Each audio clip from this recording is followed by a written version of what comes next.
सोलापूर जिल्हा परिषदेतील समाज कल्याण विभागातल्या दिव्यांग विभाग पाहणारे वैद्यकीय सामाजिक कार्यकर्ता सचिन सच्चिदानंद बांगर यांच्या अडचणीत वाढ झाली आहे। राष्ट्रवादी काँग्रेसचे प्रमुख प्रवक्ते उमेश पाटील यांच्या तक्रारीनंतर सच्चिदानंद बांगर यांची चौकशी करून अहवाल सादर करण्याची सूचना दिव्यांग कल्याण आयुक्त प्रवीण पुरी यांनी जिल्हा परिषदेच्या मुख्य कार्यकारी अधिकारी यांना दिल्या आहेत। उमेश पाटील यांनी केलेल्या तक्रारीमध्ये सच्चिदानंद बांगर हे समाज कल्याण विभाग जिल्हा परिषद सोलापूर येथे वैद्यकीय सामाजिक कार्यकर्ता म्हणून गेल्या 6 वर्षापासून कार्यरत आहेत।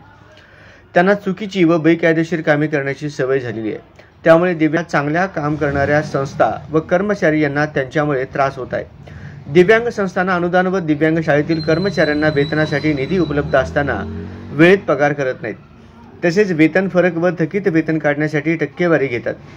या तक्रारीनंतर दिव्यांग कल्याण आयुक्त प्रवीण पुरी यांनी जिल्हा परिषदेच्या मुख्य कार्यकारी अधिकारी यांना 3 ऑगस्ट रोजी पत्र पाठवून सच्चिदानंद बांगर वैद्यकीय सामाजिक कार्यकर्ता जिल्हा परिषद सोलापूर येथे 6 वर्षापासून कार्यरत असून त्यांनी दिव्यांगांच्या विशेष शाळांच्या कामकाजामध्ये अनियमितता केलेली असून त्यांच्यावर शिस्तभंगाची कारवाई करण्याबाबत विनंती केली आहे।